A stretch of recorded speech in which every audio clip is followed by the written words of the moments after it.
Sky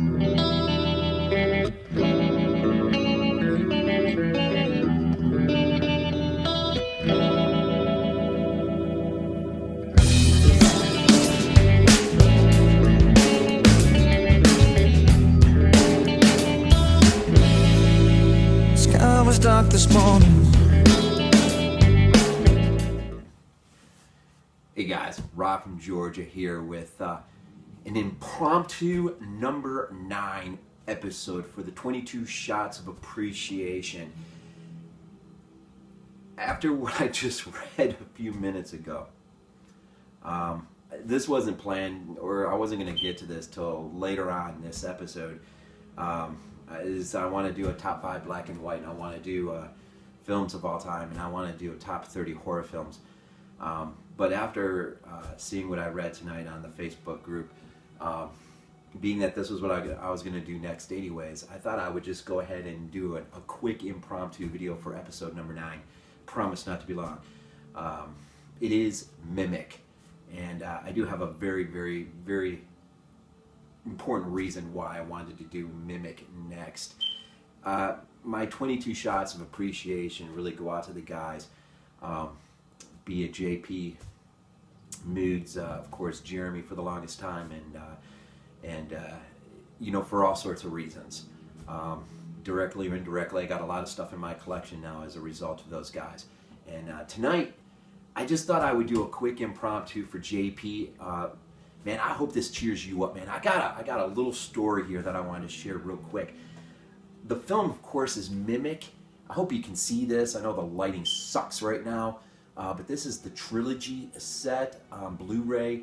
The reason I've always wanted this movie Mimic.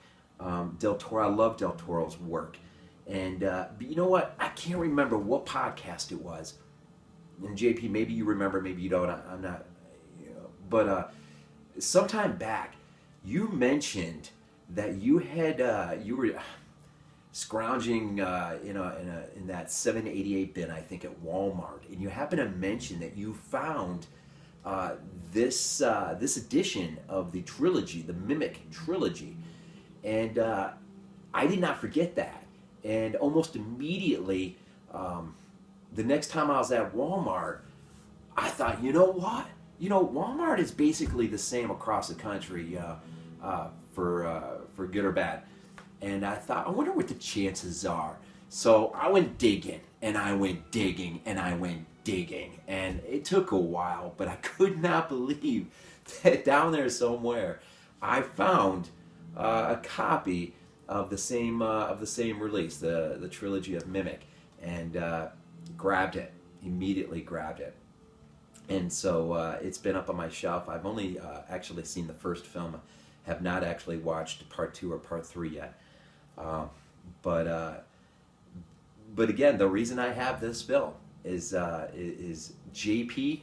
Whenever it was that you mentioned that you had found this, digging through the bin at Walmart, man, I just could not believe that when I went to Walmart to, of course, you know, I'm in Georgia and he's up there in PA, and who would have thought, you know, in the same, you know, basically same time period, you know, I guess they just stock basically.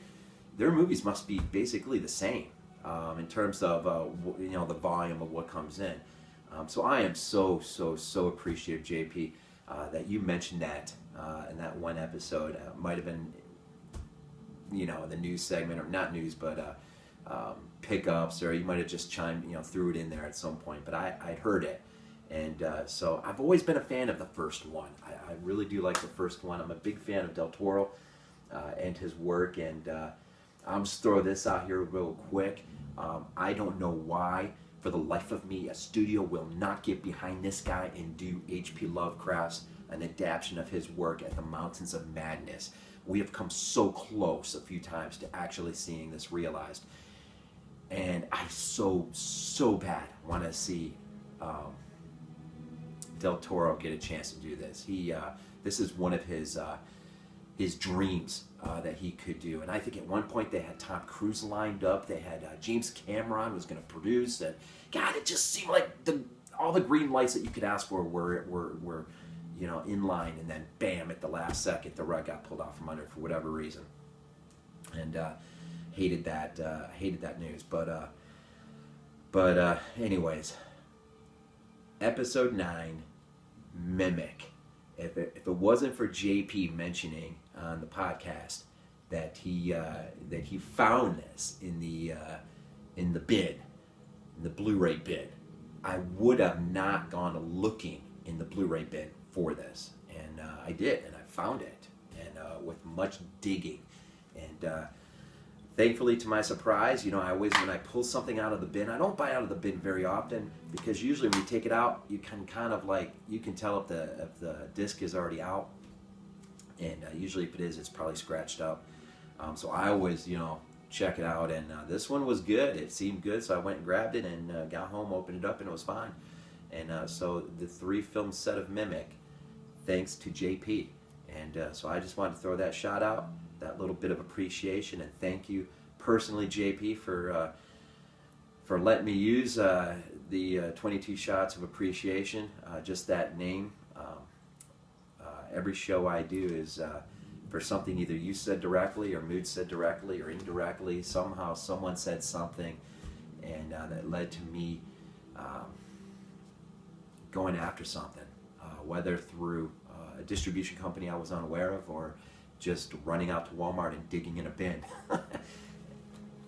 Thank you. So there it is, Mimic, episode 9 of my 22 Shots of Appreciation.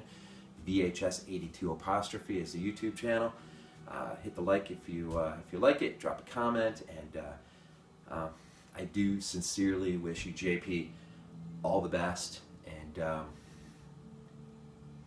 hopefully all this stuff will see itself righted out and back on track, and soon. So, anyways, episode 9, Mimic, the 3-film set, and that'll do it for episode 9.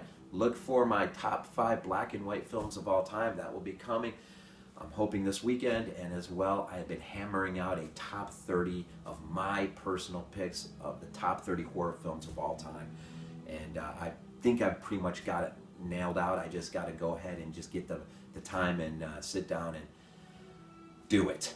So we'll wrap it up there, and as always, go Bills. One of these days, I'm going to dance with you. This is